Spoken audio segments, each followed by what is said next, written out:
Welcome back to another blog. তো আজকের ব্লগটা হচ্ছে শিবরাত্রি নিয়ে।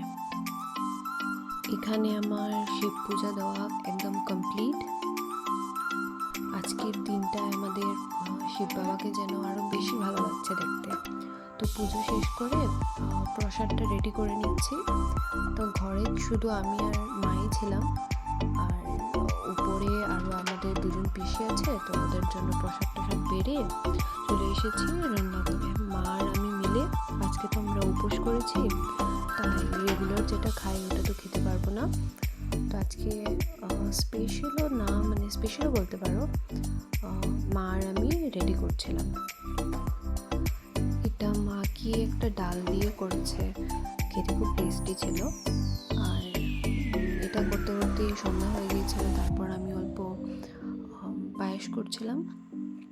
তো দেখবে, হ্যাঁ, একদিকে করছি আর ওইদিকে যেগুলো বাসন ভরছিল ওইগুলো ধুচ্ছিলাম। তার মধ্যেই তোমরা শুধু দেখো কি হয়।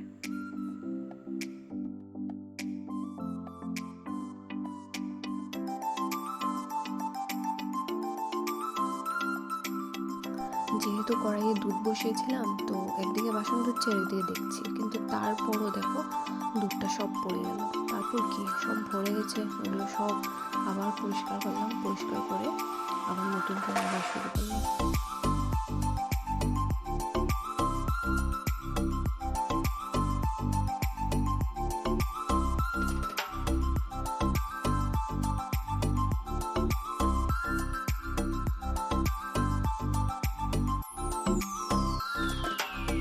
এখানে আমার পায়েস বানানো কমপ্লিট।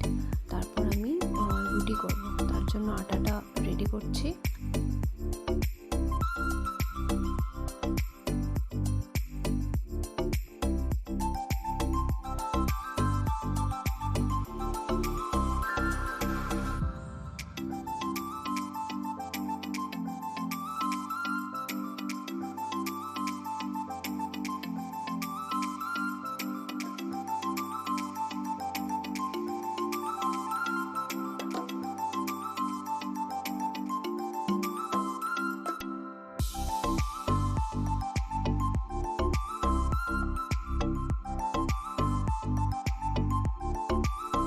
রুটিগুলো বেশ সুন্দরই হচ্ছিল, এক এক করে সব রুটি করে নিয়েছি।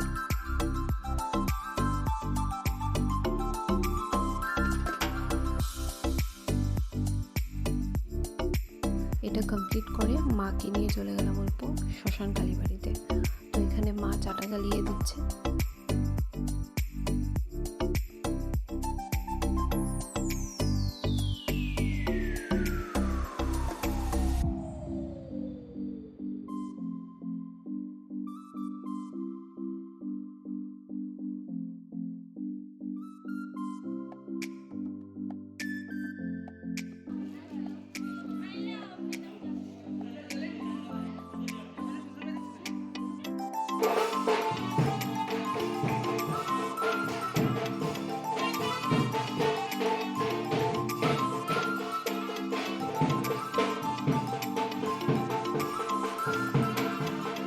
এখান থেকে বেরিয়ে চলে গিয়েছিলাম আমার ফ্রেন্ডের সাথে শিববাড়ি। তো গিয়ে দেখি অনেক লেট হয়ে গিয়েছিল, তো মন্দির বন্ধ হয়ে গেছে। তারপরও আমরা অল্প ধূপ ধুনোগুলো জ্বালিয়ে দিয়েছিলাম।